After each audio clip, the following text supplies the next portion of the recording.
This no-bake cheesecake is so creamy and lush, and the second it makes contact with your taste buds, you'll fall in love with it. I just wish you could taste this cheesecake through the screen. Also, this recipe needs no eggs, no gelatin, no condensed milk, and is every bit as indulgent as a baked one. You won't be able to stop eating this. Let's begin. You first want to start working on the crust. So here I have some cookies or digestive biscuits that I have really crushed to a fine powder. You can use any biscuit of your choice. I've used salted butter here, but you can use unsalted as well. But if you're using unsalted butter, don't forget to add a little pinch of salt here just to help balance out all the flavors. Mix it really well so that the crumbs are hydrated with the butter and they should start to clump together like this.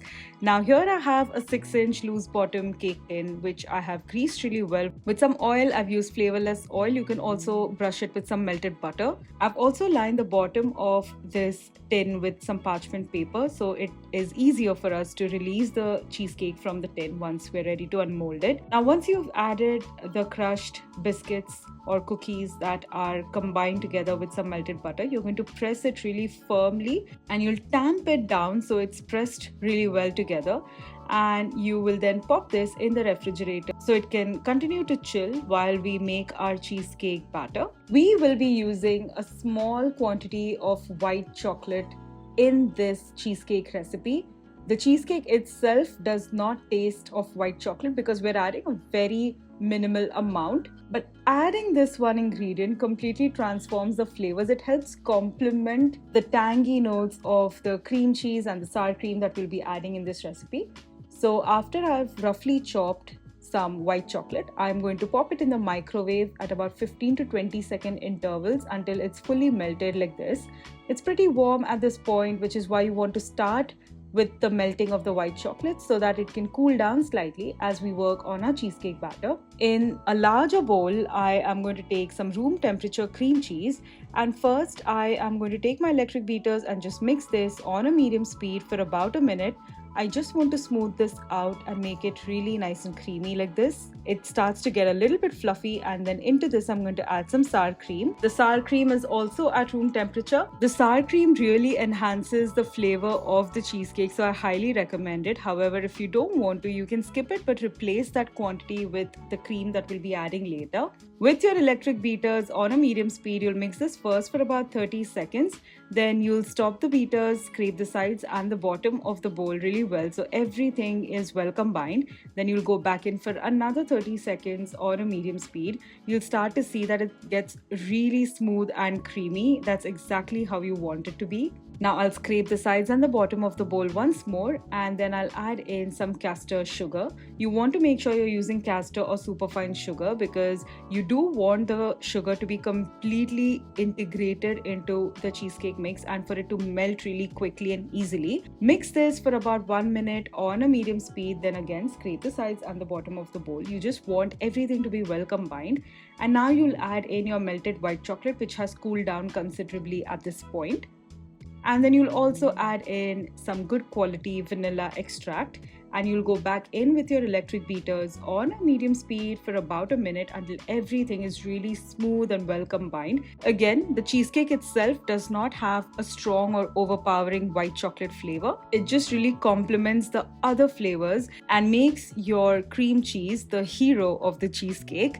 You'll just keep this aside now and we'll start whipping some whipping cream, which has at least 35% fat content. I like to use a chilled glass bowl and chilled whipping cream to whip the cream to somewhere between soft and stiff peaks. I like to use medium speed because it can go from whipped to over whipped very quickly, and you want to achieve peaks like this which are somewhere between soft and stiff. Now you'll add a small sacrificial amount of the cream because you're going to sacrifice this essentially and mix it into the cheesecake batter to loosen it up, and then you will start folding in the rest of the whipped cream into the cheesecake batter very gently, making sure you're not knocking out the air that you've whipped into the whipped cream. You don't want to overwork the cheesecake batter at this point. Once you have folded in all of the whipped cream It looks absolutely amazing at this point, and all we have to do now is just assemble everything. So now I'll start adding the prepared cheesecake batter onto the crust which has been chilling in the refrigerator.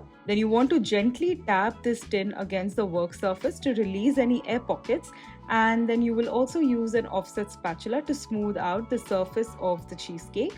You will then pop this in the refrigerator at least for 3 to 4 hours, or overnight if you are serving this the next day. It definitely does need 3 to 4 hours to set though.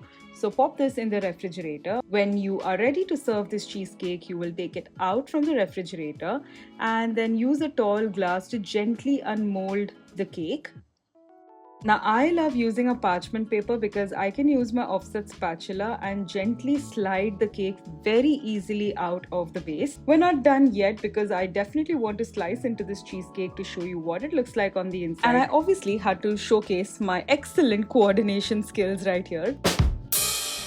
Okay, never mind. We'll take another slice and look at how amazing that looks. It's so creamy and delicious. You just want to take a spoon and dig right in. But before we do that, I'm also going to top it generously with some of the strawberry filling. I have made this from scratch and I have listed the detailed recipe down in the description box. It's essentially just sugar, strawberries, and water cooked really well till it becomes nice and jammy, and then you're going to let it chill thoroughly till it thickens up like this into a beautiful cheesecake topping. It literally tastes like you're eating a cheesecake soft serve topped with a lot of that beautiful strawberry topping. You have to give this cheesecake a go. Clearly, I need a minute here because I just can't seem to stop myself from demolishing the slice. So while I savor this, why don't you also check out this chocolate mousse cake recipe that you see on the screen? Trust me, you are going to love it.